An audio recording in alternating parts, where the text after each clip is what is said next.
Meltdown, a four-part investigation of the orgy of greed and recklessness that drove the world into financial collapse. Only now are the hard questions being asked. Only now are the key players being held to account.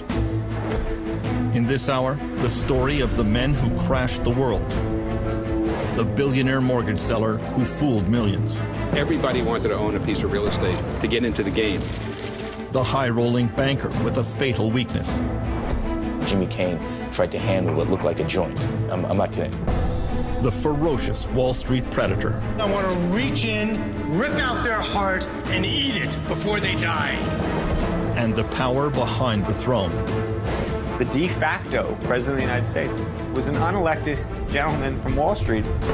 Meltdown, the secret history of the global financial collapse.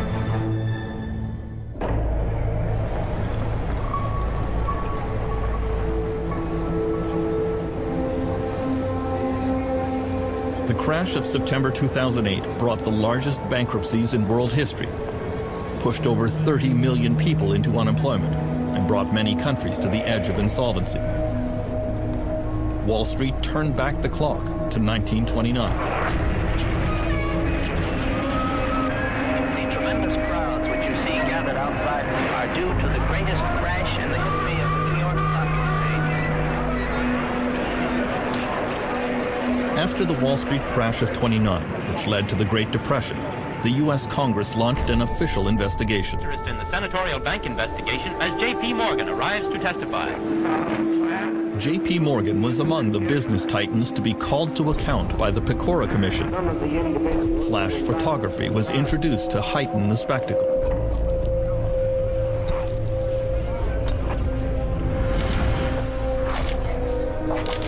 In 2010, the same model is followed for a new investigation of a new financial collapse.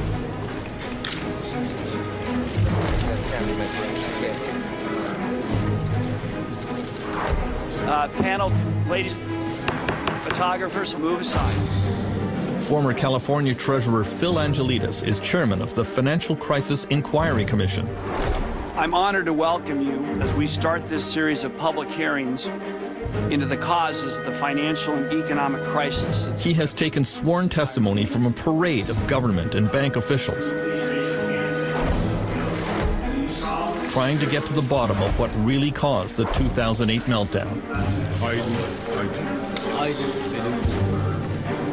The consequences of this financial crisis have been grim also. 27 million Americans who are either out of work, can't find full-time work, or stop looking for work. Millions who have lost their homes, and millions more who are in the foreclosure process. Trillions of dollars of wealth loss. I think one of our jobs is to try to rationally explain to people what the heck happened. People want to know. How did it all go so wrong? The key trigger of the 2008 financial meltdown was easy lending in the U.S. housing market. In an era of very low interest rates and reduced bank regulation, there was an astonishing building boom across the United States. In California, banks decided that virtually anyone could qualify for a home loan. Jim Kling has been a real estate agent in San Diego for over 20 years. Really, in 2004 and 2005, if you could fog a mirror, you could get a loan. That's how bad it was. They didn't really know or care about the qualifications of the buyers. And a payment on that. And whether those people could make those payments or not apparently wasn't much of a concern. Bills getting to be more than you can manage? Crossroads Mortgage has a whole range of solutions geared to people just like you. So if you're thinking of buying a home or refinancing? Even if your credit is less than perfect, AmeriQuest can help. Call 1-866. Banks began making what were called subprime loans to people who could ill afford to pay back the money, especially if house prices ever went down. The one man who could have stopped that practice was then U.S. Federal Reserve Chairman Alan Greenspan. For 20 years, the world's most powerful banker. Greenspan was revered in Washington. His power feared even by presidents.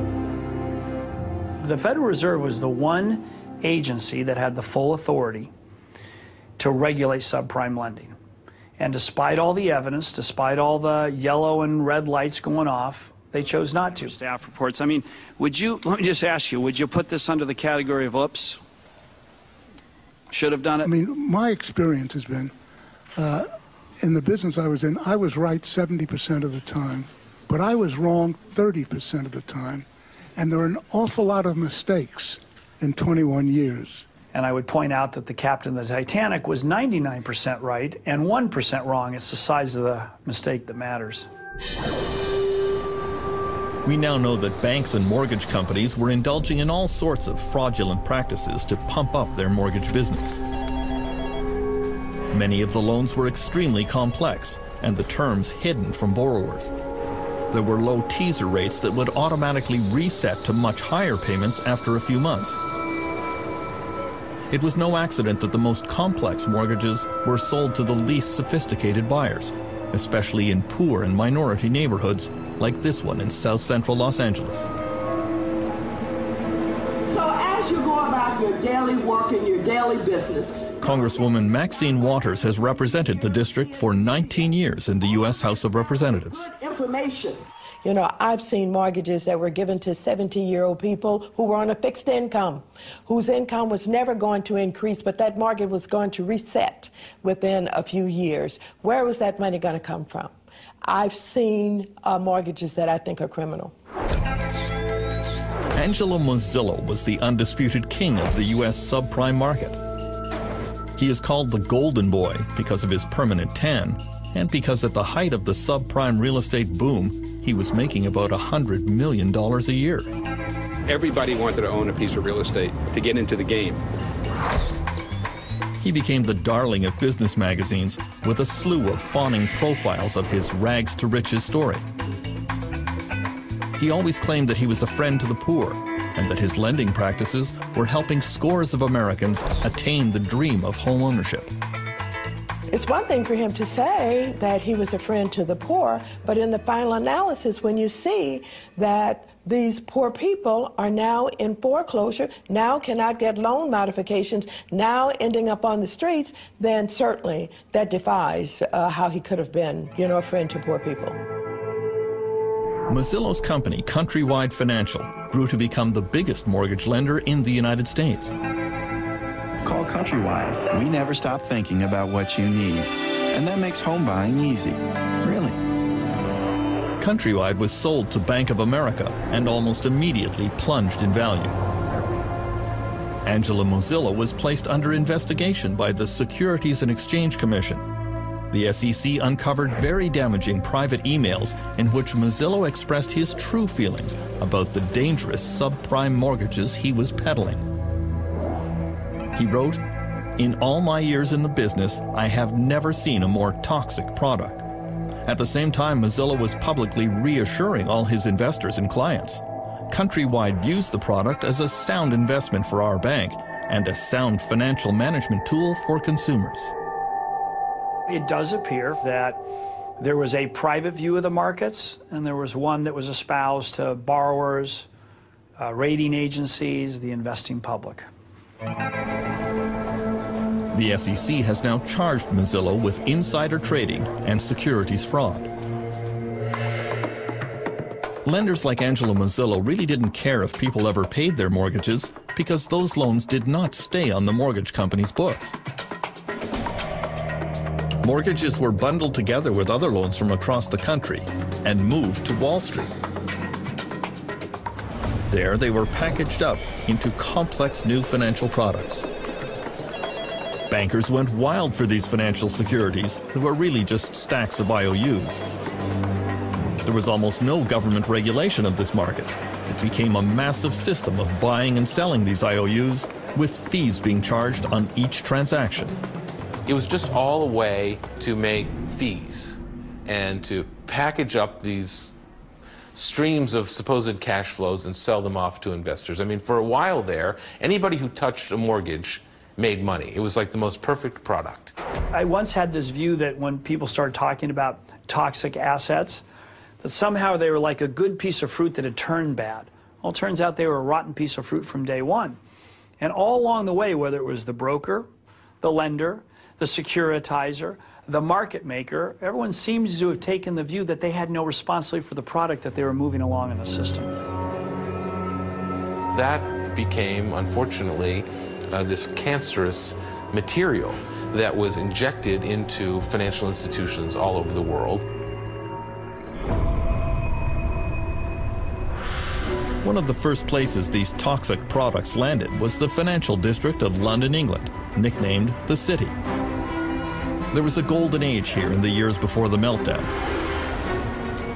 Geraint Anderson arrived in the city as a young trader in 1996. He had been a hippie selling trinkets on the beaches of India until his older brother found him a job in a London brokerage. I literally didn't know what the city was. I mean, I kind of was aware that there was a stock market, and I said, well, why? I mean, you have to wear a suit and things like that. And he said, I'll tell you why. It's quite simple. You'll have about £300,000–400,000 within about 4 or 5 years, and then you can go off and live the life you want to live. Since the selling of trinkets wasn't going down too well, I thought, why not?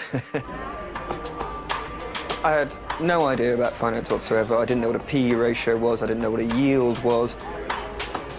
When you're in the city, all you have to do continually is present a view and present it strongly and pretend you believe in it. It was all about schmoozing clients, taking them to strip joints, taking them to bars, getting that company credit card out and really giving it a bash. The wild atmosphere in Britain was brought about because Chancellor of the Exchequer Gordon Brown was easing financial regulation there. He called his new approach the light touch. We will advance if there is light touch regulation, a competitive tax environment and flexible... Well, Gordon Brown light touch was an effort really to make the City of London the world's greatest financial centre. And it meant giving the financiers, giving the bankers a very free hand in the marketplace. Paul Martin was Canada's finance minister in those years. He says deregulation came about because of a competition between New York and London to become the financial capital of the world. The race to become #1 was very, very important. But how do you attract the financial industry? Well, the most logical way is what they call regulatory arbitrage, which simply says, let's gut the regulatory system, and therefore more people will come. The prevailing culture was one that the markets always go up. It was an easy way to make money, drinking champagne, fat cat analysts. It was a joyous time. Everywhere you looked, there was great big new offices being put up, statues being put in the forecourts, people building great monuments to themselves in terms of the buildings they occupied and the way that they behaved. By 2004, Geraint Anderson was making a salary of $300,000 a year, plus an annual bonus of $700,000. He was invited onto business television shows as an analyst. We had profit before tax growth of 9.5%. The whole game is increasing your bonus. You don't go into the city to do the world some good. You go there to make money as quickly as possible. And if that means lying, cheating and stealing, that's what you do. Regulators and politicians are just deemed to be idiots. It's all about we will thrive with light touch regulation. And that, of course, is exactly what Gordon Brown was encouraging as Chancellor of the Exchequer. And interestingly, he calls my precise period in the city the age of irresponsibility. But it was partly to do with the fact he just said anything goes. And, to me, it's just obvious. The way people were behaving was a rational way of behaving in the context of the bonus system and the lack of regulation. If one country could be the microcosm of everything that went wrong in the years before the meltdown, Iceland is it. It is a place of staggering natural beauty. From its geysers, to its waterfalls, to its famous Blue Lagoon, it is a magnet for tourists. One thing Iceland was never known for was banking and high finance, at least until a few years ago. Iceland was transformed through the ideas of one man, longtime Prime Minister David Oddsson. He decided to shake Iceland out of its social democratic past and remake the country according to his free market principles. He surrounded himself with like-minded admirers. David Oddsson is somebody who fulfills the two criteria that Machiavelli puts up about political leaders. He is cunning as a fox, and he is courageous as a lion. David Oddsson wanted to privatize almost everything touched by government. Iceland's #1 resource industry has always been fishing. Oddsson parceled up the country's fishing grounds and passed them off to big ship owners. On Egil Helgason's popular political TV show, the reaction was disbelief. For many people, this would sound as it's almost surreal. You take the fishing grounds, the fish that swims in the sea, and you give it to a bunch of people who own ships for good. This is the main resource of our country. This was the beginning of what came later. In 2003, Oddsson made his most controversial privatization. Some of the biggest banks in the country were auctioned off in suspicious circumstances. Coincidentally, they ended up in the hands of some of David Oddsson's closest friends. Mr. Oddson's friends were father and son who came from Russia with some money they had made from shady dealings in the brewery business in St. Petersburg. And suddenly they found themselves to be the owners of the oldest bank in Iceland. These guys didn't know the first thing about banking. In retrospect, they're either greedy criminals or complete fools. The newly privatized Icelandic banks embarked on an orgy of dangerous financial practices. Bankers sold securities back and forth to each other at vast markups that falsely inflated their value. All Icelanders were encouraged to buy a house, or even two. The central bank lowered interest rates, flooding the country with easy credit. As in the United States, this triggered an unprecedented real estate boom. Icelanders living and working abroad came home to take advantage of the wild market. I lived in the UK till 2003, 2004. Then I came home. I bought a flat for 9 million kroner here downtown, almost close to where we are now. 1.5 years later, I sell it for almost 15 million kroner. I'm like, hey, what's going on? I've done nothing to this flat, and here we are, 6 million kroner in my pocket, just for keeping it for 1.5 years. And of course, when you're benefiting from it, you're sort of, okay, well, this is great. There's a saying now, if something is extravagant, oh, this is so 2007, you can't be serious. 2007 is having Elton John in your 50th birthday party, as one of the business tycoons did. People just went too far. People took one loan too many. People bought one car too many. Iceland was not alone in its reckless financial planning during the boom years.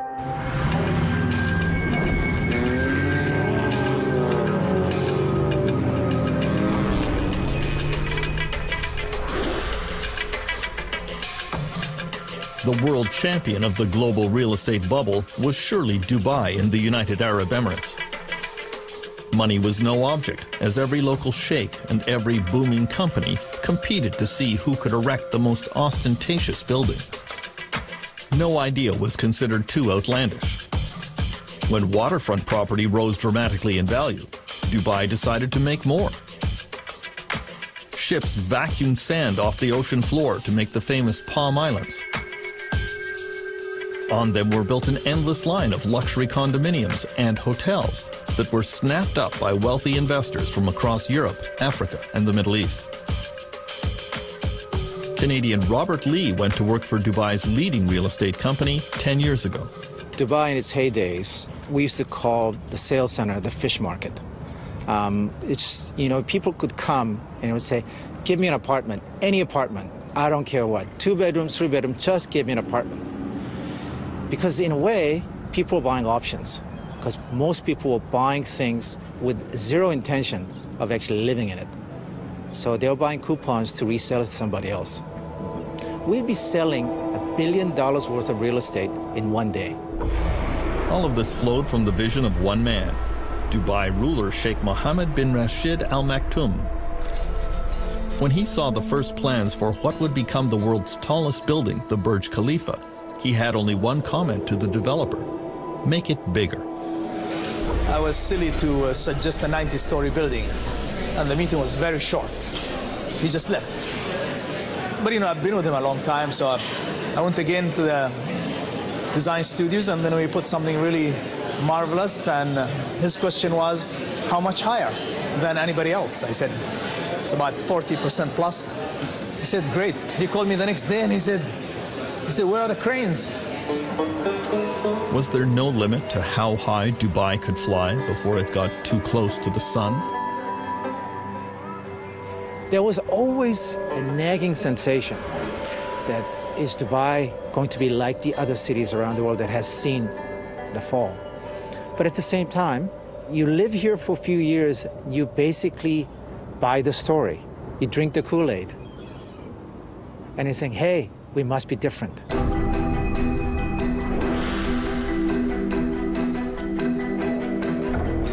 The man who would become the central actor in the meltdown took his position on the stage in 2006. Former Goldman Sachs CEO Hank Paulson was one of the toughest of the Wall Street titans. Then he accepted the invitation of George W. Bush to become the U.S. Treasury Secretary. It was a controversial choice. Paulson was not universally loved on Wall Street. He was probably the nastiest guy of all of them. They used to call him the snake. And this is coming from the Wall Street executives themselves. No, you really can't believe everything he tells you. The reason why they didn't like him is because they couldn't trust him. Hank Paulson's aggressive, combative style came as a bit of a shock in government circles. This is a guy who would go through a brick wall to achieve his objective. Leopard doesn't change his spots. I mean, why do scorpions sting? They sting because that's their nature. And, Hank Paulson didn't change his nature when he went to Washington. Shortly after Hank Paulson arrived in Washington, the prices of California houses began to slide. Sales of existing homes are down a full 12% from just a year As prices dropped, overextended homeowners threw more properties onto the market, triggering a downward spiral. Hank Paulson called me and started talking to me about subprime mortgages in the United States. There was a general consensus that there was too much credit and too much money sloshing around globally. We had had discussions about where this excess credit was likely to show itself, and it was showing itself in subprime mortgages in the United States, and that it was a large problem. Although few seem to realize it, the world was now infected with the toxic financial products that depended on the U.S. real estate market. It was inevitable that someone somewhere was going to blow the whistle and question what these financial products were actually worth.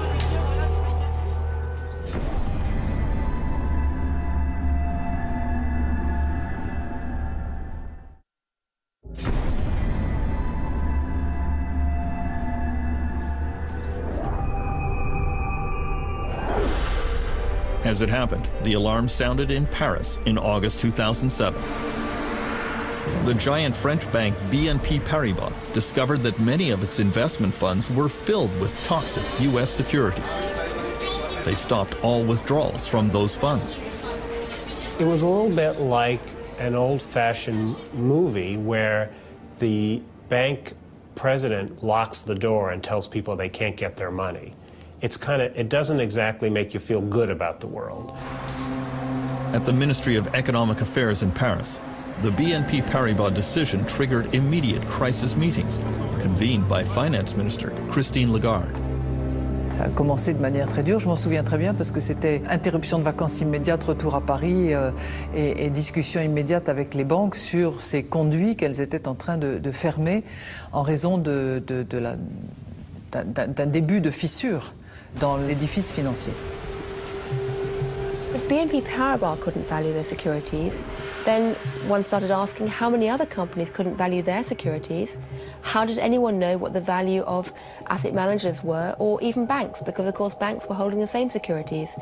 And so suddenly faith in some of the foundations of 21st century finance began to crumble. In September 2007, as cracks were appearing in the foundations of the global economy, the titans of the Anglo-American financial system began to tremble. First up was Britain's Adam Applegarth, a true superstar in London's business class. Applegarth had it all. He joined an obscure bank called Northern Rock in 1983 and had a meteoric rise, becoming CEO of the bank in 2001.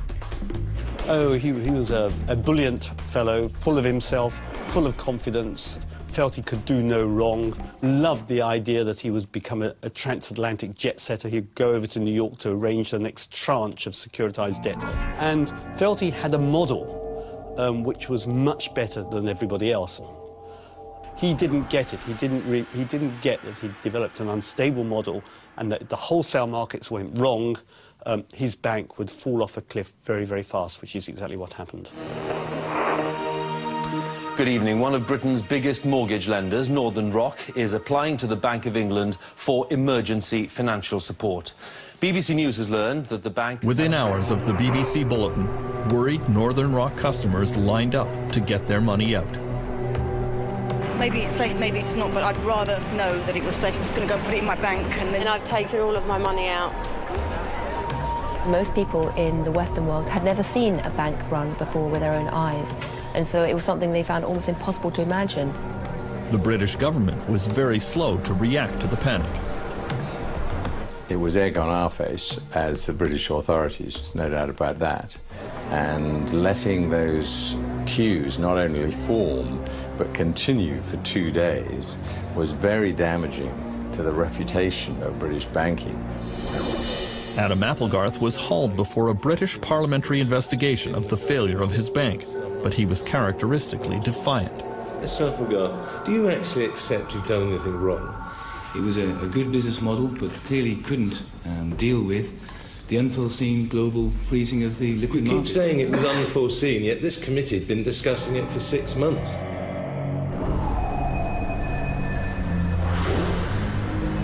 The Northern Rock crisis in Britain could have been taken as a serious warning on Wall Street, but it was not. I think people saw this as that's happening over there, that's not happening here. I think that the sense of interconnectedness was not realized until the very last moment. Through the spring of 2008, U.S. Treasury Secretary Hank Paulson was constantly reassuring his international colleagues that everything was fine with the U.S. economy and that only mild tinkering was required with the global financial system. In private, French Finance Minister Christine Lagarde advised her friend that he was being very foolish. Je lui ai dit, Hank, on voit le tsunami qui nous arrive dessus et tu es sur la plage en train d'hésiter sur la couleur du maillot de bain qu'on va porter. The first major U.S. casualty of the financial crisis came with the dramatic fall of one company and one man, the richest CEO on Wall Street. Jimmy Kane was a legend. He had come up through the ranks to become president and chief executive officer of America's fifth largest investment bank, Bear Stearns.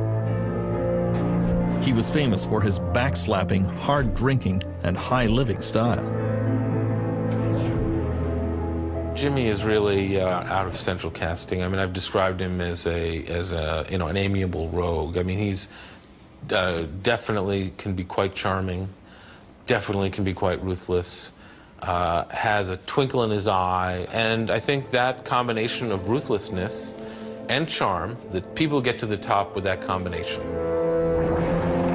Jimmy Kane was a flashy risk-taker in business and in his personal life. In 2007, he was worth over $1 billion, and he wanted everyone to know it. Every Thursday afternoon after the stock market closed, he would board a private helicopter a few blocks from his Manhattan office and fly off to his country house on the Jersey Shore for weekends of bridge and golf. He did have one troubling habit that would come back to haunt him. He used to brag about smoking pot. I'm in the elevator of Bear Stearns, and it was 2004, 2005, and Jimmy Kane tried to hand me what looked like a joint. I'm not kidding. Kane's pot smoking became public at the worst possible time for his firm. In the fall of 2007, Bear Stearns' risky bets on mortgage-backed securities began to go wrong. The firm started to hemorrhage money. Then in November, the Wall Street Journal carried a front-page story which portrayed Jimmy Kane as an absentee landlord, who was always out of touch at either golf games or bridge tournaments while his firm was in crisis. To top it off, the Journal publicly revealed his taste for marijuana. Joe Kernan, who's my colleague on CNBC, says, "Hey, Charlie, what do you think about that hatchet job that the Journal just did on Jimmy Cain?" And I don't know why I did this, but I started imitating smoking a joint. Force issue, but also apparently, that whole bit. Little smoke and a little what did he pot say? there. Listen, 2 minutes later, my cell phone rings, and it's Jimmy Cain screaming at me. And he's like, "What are you doing? I don't smoke pot." I said, "Stop it. Stop it." I said, "Listen, who cares? I mean, you're not breaking the, it's kind of a harmless crime. Why don't you just laugh it off?" And I'll never forget what he said to me. He goes, "Laugh it off. You try to laugh it off. You're not running a company." You know, Jimmy had made a lot of enemies on Wall Street. It's a very competitive Darwinian place. If they smelled, chum in the water, the sharks are going to circle. In January 2008, Jimmy Cain was forced out of the CEO position and became an unpaid chairman of the board at Bear Stearns, but the firm continued a downward slide. It had more exposure to toxic financial products than any other Wall Street firm. Cain had left a ticking time bomb behind him, and it exploded in March 2008. Rumors swept the financial world that Bear Stearns had liquidity problems, trouble raising cash. When Hank Paulson heard the rumors, he told his Washington staff this will be over within days. He knew that Bear's clients would immediately pull their cash out of the bank, causing it to collapse. We have some breaking business news tonight. The storied investment bank Bear Stearns is reportedly close to selling its... Paulson was right. On Sunday, March 16th, Bear Stearns was taken over by rival J.P. Morgan in a deal bankrolled by the U.S. government. Just 1 year earlier, Bear's share price had been a lofty $170. Get this, it's valued at about $2 a share in this deal. $2 a share just last year. People thought it was a typo. Bear stock had traded, in the 30s or 40s? It closed in the previous Friday, and so, the idea that it would be worth $2 a share was impossible to fathom. Okay, can I ask you one question? Do you think that In May 2010, when Jimmy Cain was summoned before the Financial Crisis Inquiry Commission to account for the collapse of his bank, he seemed to suggest it had nothing to do with him. Cain presented Bear Stearns as a victim of market hysteria. The market's loss of confidence, even though it was unjustified and irrational, became a self-fulfilling prophecy. When I hear a lot of the people who come before us, I'm struck by the extent to which all the fingers point away from themselves. And I'm struck by the extent to which so many people on Wall Street somehow do not draw a correlation between the actions and activities and the risks they were undertaking and the crisis that occurred.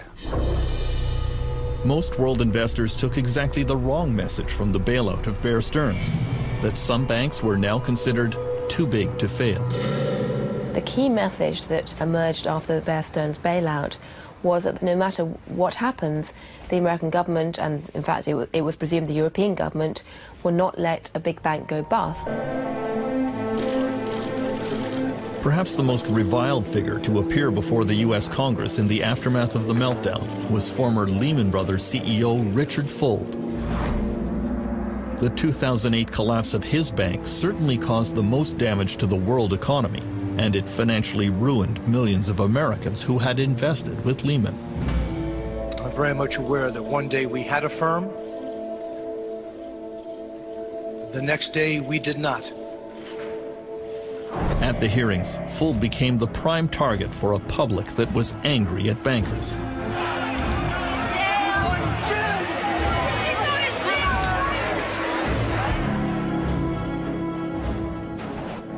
Dick Fuld had spent his entire career at Lehman Brothers, starting at the bottom and clawing his way up the ladder.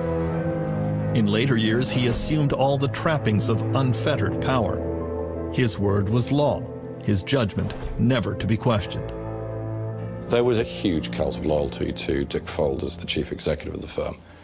People, on the one hand, admired what Dick Fuld had achieved, but secondly, this was not an organization where you, as a matter of casual incident, decided it was a good idea to disagree with Dick. way he created Lehman Brothers, it was almost a cult of personality. The personality was his personality, which was, it's us against them, we're gonna fight everybody, and we're gonna win. Dick Fuld was determined to intimidate anyone who might cross him. In this internal Lehman UK video, he was angry that some traders were driving down his stock price. But what I really want to do is I want to reach in, rip out their heart, and eat it before they die. I think in the tape there's a sort of nervous laughter in the auditorium. I think that sort of reflects quite a lot about how people within Lehman saw Dick. On the one hand, it sounded at one level amusing, and then you sort of thought to yourself, I suspect if you're in that audience, the really scary thing is he sort of could probably do it. Lehman Brothers entered its death spiral on September 11th, 2008. The stock was plummeting. Dick Fuld was advised that it was time for a fire sale of his corporate assets, but he resisted. Telephone records show that U.S. Treasury Secretary Hank Paulson spoke frequently with Fuld, but he felt his message was not getting through. He was definitely exasperated with Dick Fuld. I think everybody was. He seemed to be unable to recognize the gravity of the situation his firm was in and unable to do the things that were needed. On Friday, September 12th, Hank Paulson decided that it was time for drastic action to save Lehman Brothers, but he did not want to authorize another government bailout. He flew to New York on his private jet and summoned all the Wall Street CEOs to an emergency meeting at the New York Federal Reserve Building. You know, the fire alarms are going off. The tornado siren is going. And so when the chief of police and the chief of the fire department says we need the heads of all the major employers in our town to come together to come up with a plan, you come. At 6 p.m., Hank Paulson started that secret meeting with America's leading bank CEOs. Jamie Dimon of J.P. Morgan, Lloyd Blankfein of Goldman Sachs, John Thain of Merrill Lynch, and John Mack of Morgan Stanley. I began working on a plan. Paulson told them that they all knew why they were there. Without their help, Lehman would not open for business on Monday, and the consequences for everyone sitting around that table would be disastrous. Across town, Dick Fuld was astounded that Hank Paulson had not invited him to the crisis meeting. Here his company is basically being carved up, and he's not allowed to be there. He's calling and they're not returning his calls. Inside Lehman Brothers, there was an air of unreality. The firm had been in existence since 1850. They had survived the Great Depression of the 1930s. They had survived the 9/11 attack that destroyed their offices in the World Trade Center. Surely they could survive this. Tonight, one of the biggest investment firms is in serious trouble. Lehman Brothers with a Lehman Brothers stock has been plummeting along with confidence in its ability to survive. These people have been through it before. They were going through it again. Do you know what? The rest of the world hates us, but that's okay because we're going to emerge on top here. And I believe that was what was persisting at Lehman Brothers right until midnight on the famous weekend. I don't think anyone really at the senior management believed it was going to happen.